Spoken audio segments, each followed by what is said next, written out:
بات کرتے ہیں حضرت لوط علیہ السلام کے بارے میں۔ ان کا شجرہ کچھ اس طرح ہے کہ تاراخ جو حضرت ابراہیم علیہ السلام کے والد ہیں، ان کا بیٹے تھے ہاران اور ادھر سے لوط۔ کچھ اسکرپچرز یہ بھی کہتے ہیں کہ جو تاراخ کے بیٹی تھیں ان کے بیٹے تھے یہ حضرت لوط علیہ السلام، یعنی حضرت سارہ علیہ السلام کے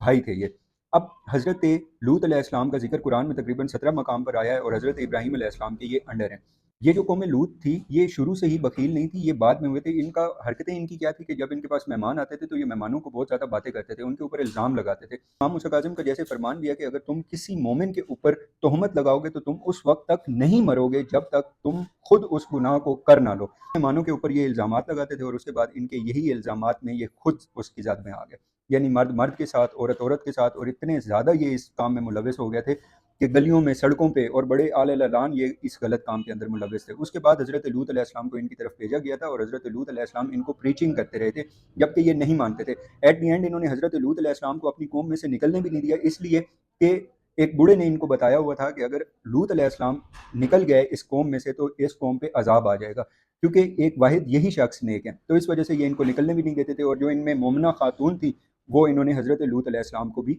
شادی میں دے دی تھی۔ حضرت لوط علیہ السلام کی جو بیگم تھی وہ بعد میں شکایتیں لگاتی تھی حضرت لوط علیہ السلام کے مہمانوں کی کہ ان کے گھر مہمان آ گئے ہیں اور آ کے ان کے ساتھ بد فعلی جس میں وہ انوالو ہیں وہ آ کے کر لیں، تو اس وجہ سے یہ ایمان والیوں میں سے نہیں تھی۔ ہوا یہ کہ حضرت ابراہیم علیہ السلام کے پاس بیسیکلی 4 فرشتے گئے تھے جن میں حضرت جبرائیل علیہ السلام بھی تھے، اور انہوں نے حضرت ابراہیم علیہ السلام کو بتایا کہ ہم جا رہے ہیں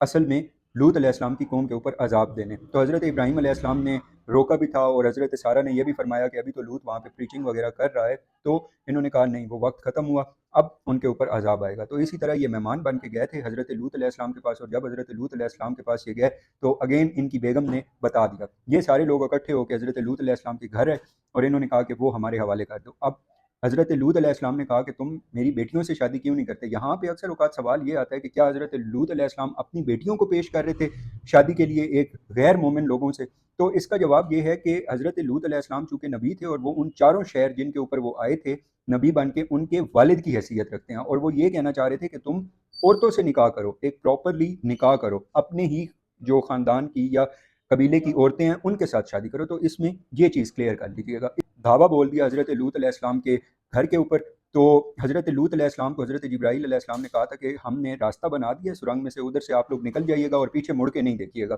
اتنے میں جب یہ دھاوا بول کے اندر آئے تو حضرت جبرائیل علیہ السلام نے اپنا پر مارا تھا ان لوگوں کے منہ پہ، اور ان لوگوں کے منہ بھی ٹوٹ گئے تھے اور یہ اندھے ہو گئے تھے، اور باہر آ کے کہتے ہیں اندر جو جوان آئے ہیں وہ تو بہت زیادہ طاقتور لوگ ہیں۔ اب اس کے بعد کیا ہوا کہ حضرت لوط علیہ السلام جو بیسمنٹ میں راستہ بنا تھا اس سے واپس جا رہے تھے، جبکہ مڑ کے حضرت لوط علیہ السلام کی بیگم نے دیکھ لیا۔ جب انہوں نے دیکھا تو اس وجہ سے ان پہ بھی عذاب آ گیا۔ اب اس کے بعد کا واقعہ یہ